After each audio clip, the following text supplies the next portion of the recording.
বিজেপির এই মোদী সরকার ক্ষমতায় আসার পরে প্রতিবেশী রাষ্ট্রগুলোর সাথে যত ধরনের সুসম্পর্ক ছিল সবগুলা শেষ। একটা দেশ বাকি ছিল, এটা ছিল বাংলাদেশ। প্রতিরক্ষা খাতে ভারতের প্রতি বছর যে ব্যয় হইতো, এর মাঝখানে বাংলাদেশ সীমান্তে আসলে ব্যয়টা জিরো ছিল। কারণ এখানে পাখির মতন গুলি করে মানুষ মারা যাইতো, আর জবাবে আওয়ামী লীগ সরকার ক্ষমতায় থাকতে এটা নিয়ে কথা বলতো না, বলতো যে আমাদের দেশের মানুষ চোর চোরটা, এরা সীমান্তে যায় কেন, এটা সেটা বইলা কি বলে যে আওয়ামী লীগ সরকারের সময় যে স্বরাষ্ট্রমন্ত্রী ছিলেন আসাদুজ্জামান খান কামাল, তিনি বিভিন্ন বক্তব্য দিতেন, আর আওয়ামী লীগও এই ব্যাপারগুলোতে চুপচাপ থাকতো। পরিস্থিতি পাল্টে গেছে। ইউনূস সরকার ক্ষমতায় আসার পর ভারতের সাথে সর্বকালের যেই সুসম্পর্ক সর্বনিম্ন পর্যায়ে আসছে।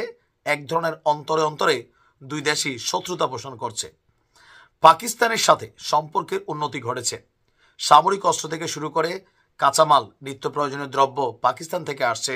আর গতকালকে সম্ভবতই 53 বছর পরে প্রথম পাকিস্তানের পতাকাবাহী একটা জাহাজ বাংলাদেশে আসছে। সবকিছু মিলিয়া বাংলাদেশও এই মুহূর্তে ভারতের জন্য টেনশন স্বরূপ। ভারতের যিনি সেনাপ্রধান আছেন, তিনি বলছিলেন যে পাকিস্তানের গোয়েন্দা সংস্থা তারা বাংলাদেশে আইসা চিকেন নেকের কাছে ঘোরাফেরা করে গেছে। এখন চারদিক থেকে ভারতের অবস্থা খুব কাহিল। এরই মাঝখানে সীমান্তে অত্যাধুনিক প্রযুক্তির ট্যাঙ্ক নিয়ে মহড়া চালাচ্ছে ভারত, তবে বাংলাদেশ সীমান্তে না, কিন্তু সার্বিক যে সীমান্ত ভারতের সাথে বিভিন্ন দেশের আছে ওই দেশগুলোতেই চালাচ্ছে। এছাড়া ভারতের যে 7 সিস্টার্স, ওই রাজ্যগুলোতেও একটা সীমান্তে ট্যাঙ্ক মহড়া দিচ্ছে। কেন দিচ্ছে আসুন দর্শক, ভারতীয় সেনাবাহিনীর ত্রিশক্তি কর্পস সীমান্ত এলাকায় ভারতের সাথে যে সীমান্তগুলো আছে 1 মাস ব্যাপী T-90 অত্যাধুনিক প্রযুক্তির ট্যাঙ্ক সহ লাইভ ফায়ারিং মহড়া তারা চালাচ্ছে। মহড়াটি সিকিম শিলিগুড়ি করিডোরের সুরক্ষা নিশ্চিত করতে ও যুদ্ধের প্রস্তুতি বাড়ানোর লক্ষ্যে করা হয়েছে। মহড়ায় ভারতীয় সেনারা T-20 ট্যাঙ্কের পাশাপাশি মর্টার, ফায়ার আর্মস এবং ড্রোন ব্যবহার করে লক্ষ্য শনাক্ত এবং নজরদারি করেছেন। T-90 ট্যাঙ্ক বেসিক্যালি ভারতের অন্যতম আধুনিক প্রধান একটি যুদ্ধ ট্যাঙ্ক। এটা উন্নত ফায়ার কন্ট্রোল সিস্টেম, উচ্চগতি, উন্নত সুরক্ষার জন্য পরিচিত। বিশেষ করে এই ট্যাঙ্কটি ক্ষেপণাস্ত্র এবং থার্মাল ইমেজিং প্রযুক্তির মাধ্যমে রাতের আধারেও যুদ্ধ করতে সক্ষম। মহড়ার মূল উদ্দেশ্য ছিল বিভিন্ন দেশ থেকে ভারতের উপর যেই একটা চাপ আছে, এই বিভিন্ন অপারেশনাল পরিস্থিতিতে ব্যবহৃত কৌশল এবং প্রযুক্তির কার্যকারিতাটা আরেকবার ঝালাই করে নেওয়া।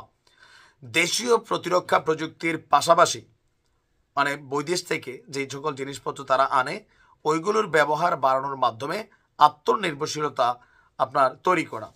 সামরিক বিশেষজ্ঞরা মনে করছেন এই ধরনের নিয়মিত উচ্চ তীব্র অনুশীলন ভারতীয় সেনাবাহিনীর আপনার যুদ্ধ কৌশলের প্রমাণ দিচ্ছে। যে কোনো সংকটে ভারত যে কোনো দেশের বিরুদ্ধে লড়াই করার জন্য তাদের কতটুকু সক্ষমতা সেইটাও শত্রুদেরকে একটু দেখিয়ে দিচ্ছে। এখন ভারতের চারদিক ঘিরে শত্রু, চীন, পাকিস্তান, আপাতত বাংলাদেশকেও তারা সেই তালিকায় নিয়েছে। তবে বাংলাদেশও ভারতের বিরুদ্ধে সীমান্তে তুরস্ক থেকে আনা অত্যাধুনিক প্রযুক্তির ড্রোন ব্যবহার করছে দাবি ভারতীয় গণমাধ্যমগুলোর। কি বার্তা দিতে চাচ্ছে ভারত? যুদ্ধ করবে নাকি আশেপাশে যুদ্ধ লাগাবে? তবে এগুলো করে লাভ নাই। বাংলাদেশের সাথে ভালো সম্পর্ক রাখো, বন্ধুত্বের সম্পর্ক রাখো, তবে ন্যায্যতার ভিত্তিতে। আগের দিন নাই আর। ভালো থাকুন। আসসালামু আলাইকুম।